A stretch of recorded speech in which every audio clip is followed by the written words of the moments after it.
What you going to do? What you going to do? What you going to do when they come for you? This is a picture of the RFID chip. Now this article was published a couple days ago, and the title is "The Mark. Scientist claims human microchip implants will become not optional." Meaning that you're going to have to get one of these chips to buy and sell, to interact in society, to start your car, to access the money in your account, to pay for your health care, and to do many other things that we take for granted now. We are approaching a time that we have never experienced before in the history of the United States and the world.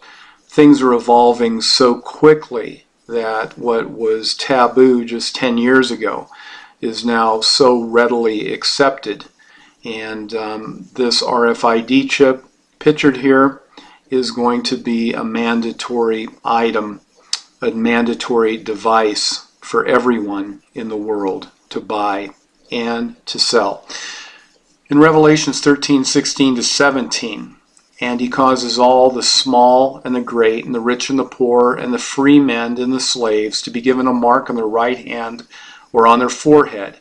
And he provides that no one will be able to buy or sell except the one who has the mark, either the name of the beast or the number of his name." Well, technologies designed specifically to track and monitor human beings have been in development for at least 2 decades.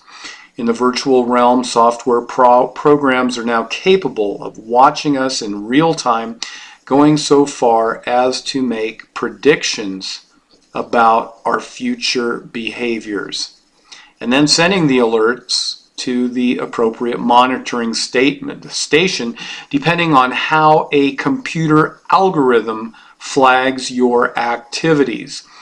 Now that is in and of itself a scary proposition. I don't know if any of you guys seen the Minority Report with Tom Cruise, but they had a pre-crime division. And it is a fact that right now that each one of us has thoughts in our mind that no one knows except ourselves. We don't tell anyone about what's deep in the recesses and caverns of our mind.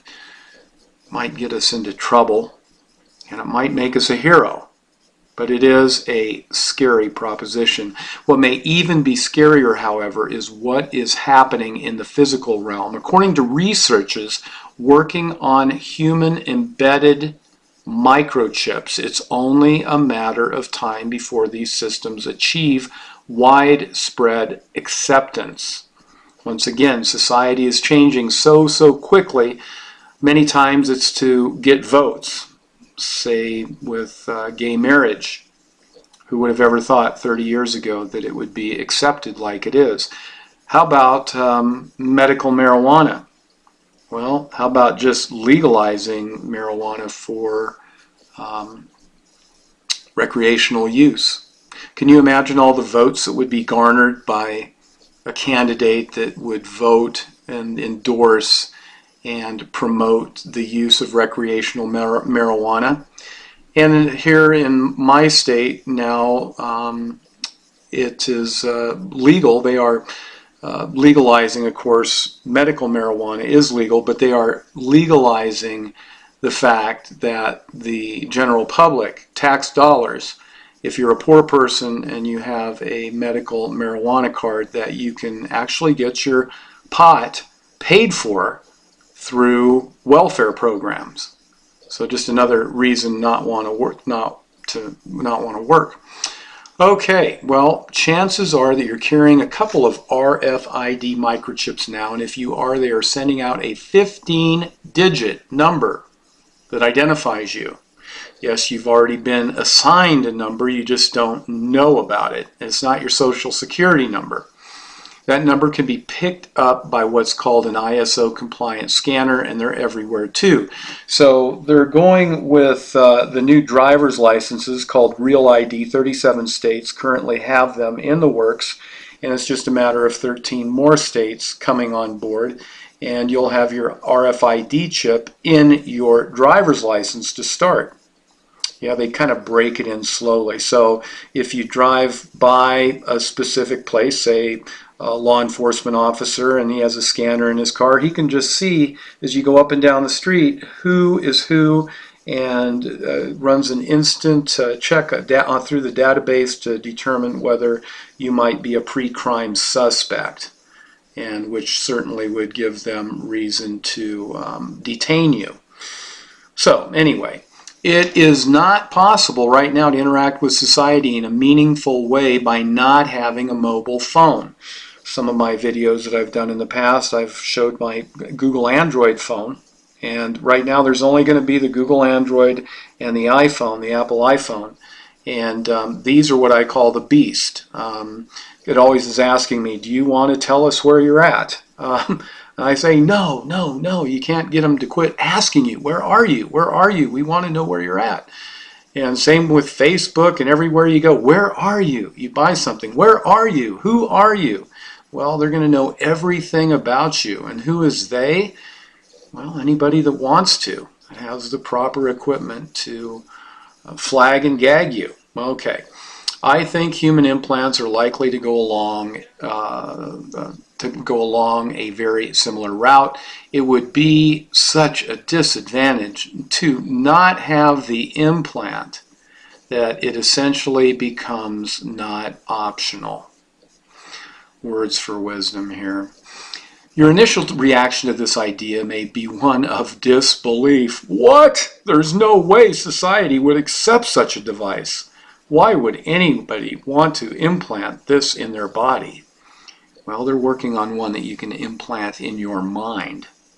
Now consider for a moment where we are right now. For decades, Americans rejected the notion that they would submit to being tracked or recorded. Yet just about every American now carries a mobile phone. They're so prevalent, in fact, that many consider it a right, prompting the government to actually provide subsidies to those who can't afford one on their own. Interesting. So you will be provided eventually, if you can't afford a phone, and you're, say, getting food stamps, they'll just go ahead and put it right on your chip. The food stamps will go on your chip. They'll go into your digital wallet, and all you do is pass your phone over. That'll go on for a couple, over the scanner, that'll go on for a couple years, and then they will integrate it slowly into the actual chip along with facial recognition software. And it's a process. It's a process. Everything, it's like when you boil a frog. You can't just throw a frog into boiling water, he'll jump out. But if you turn it up slowly, he thinks he's like in a hot tub. And he doesn't realize that he's on his way to death. And he gets warmer and warmer and warmer, and he gets tired, he goes to sleep, and he never wakes up. Well, okay. Embedded in every one of these phones is an RFID chip. That's right. You already have the RFID chip in your phone, so it's on your person. The only way that you can separate you from this chip is to leave your phone at home. But then what good does that do? Because you can't answer your calls. And you know, we're all so damn important that we need to have 24/7 access to communications. That's a crock. I remember back in 1992, I was at a bowling alley in my hometown in Lincoln, Nebraska. And there was this guy, he had like this thing, it looked like a brick, and there was a little stub sticking out of it. And he was just talking loud as heck. And I go, man, who does this guy think he is? Like, Donald Trump or something? And I thought, geez, can his phone call wait till he's like outside? Why is he, invading everybody's space? Okay. Moreover, these microphones and cameras that come standard on every phone can be remotely activated by law enforcement surveillance systems and a host of others, a capability that has been existed since the early 2000s. So if you are a criminal, don't carry around a cell phone. Now, I don't have to worry about that. I have no police record. I've never been arrested. I've never been in any trouble, and I don't plan on it. And but they can monitor and track me. I know that they are many people, through the NSA, and rightfully so. We have such a large terrorist problem in the United States, especially with white Christian people. And yes, I'm being a racist against white Christians. I have that right.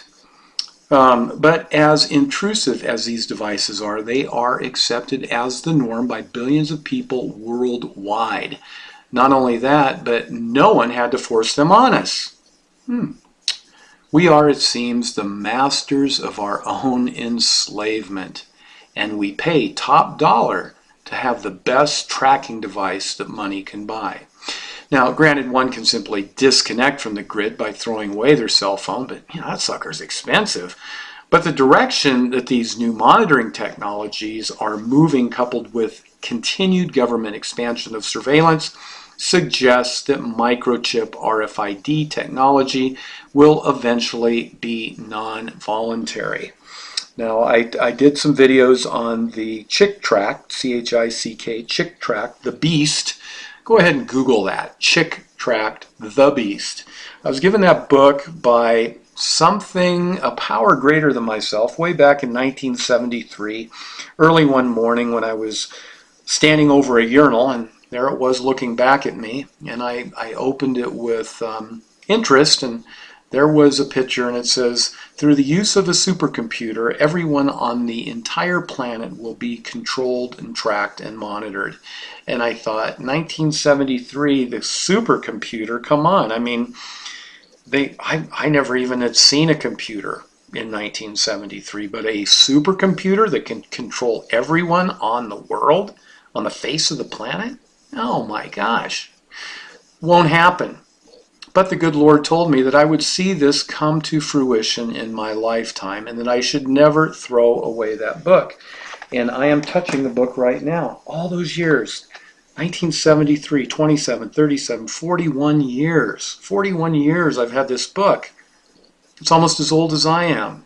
It looks a little tattered and tarried, and I think, well, maybe so do I. But anyway, non-voluntary. Remember, it's going to be mandatory. And brother against brother, father against son, mother against daughter, turn them in. You get a $100 food stamp credit. If you turn someone, he doesn't have his chip. Off with his head. Well, Michael Snyder of The Truth Wins asks, what will you do when you can no longer buy and sell without submitting to biometric identification? Well, maybe that's a good reason we need to get rid of guns, because if we have guns, all these people, they're going to reject this chip, where if they didn't have guns, they'd be forced. Just hold him down. There's another one. Hold him down. Ah! Well, this technology is going to keep spreading, and it's going to become harder and harder to avoid it. And it's easy to imagine what a tyrannical government, what is a tyrannical government? Our government wouldn't do that. But if you ask yourself, what would they do with this kind of technology? Well, they'd probably show up to the Bundy Ranch pretty quickly. Well, if it wanted to, it could use it literally to track the movements and behavior of everyone. And again, maybe that's a good thing. I mean, most Americans and people in the world are so out of control, they can't even handle their own behavior. So maybe we need to be like, Big Brother and just let Big Brother have their way and monitor and track us and keep us in food and shelter and, everything else that goes along with it. Please help us. Please help us. We're drowning in our own stupidity. Well, one day this kind of technology will likely be so pervasive, you won't be able to open a bank account, get a credit card, or even buy anything without either having your hand or face scanned first. Wow. It's difficult to imagine a populace that will freely submit to such digital bondage. I like that word, digital bondage. But as has been the case with the degradation of personal privacy and rights in America, be assured it simply won't become law overnight. Amen. We have a couple days left. First, the technologies will need to be generally accepted by society, which that's the easy part. It'll start with real-time consumer-based products like Google Glass. Can you imagine what Google Glass is going to do for pornography? I mean, think about it. You can have a virtual prostitute right before your eyes. Wow, we have fallen a long ways, guys. The older generations may reject it, but in a couple of years, you can bet that tens of millions of kids, teens, and young adults will be roaming the streets, unemployed, hungry, looking for sport while sporting cool shades, interactive web surfing, pornography, and the capable to record everything around them and upload it to the authorities instantly. Oh, the internet, sorry. Next, as we are seeing from the early adopters, RFID chips will be voluntarily implanted under our skin for everything from access to high security buildings to grocery store purchases. Eventually, once the concept is generally accepted by the majority, it will become our new social security number. To gain official access to services, you'll need to be a verified human.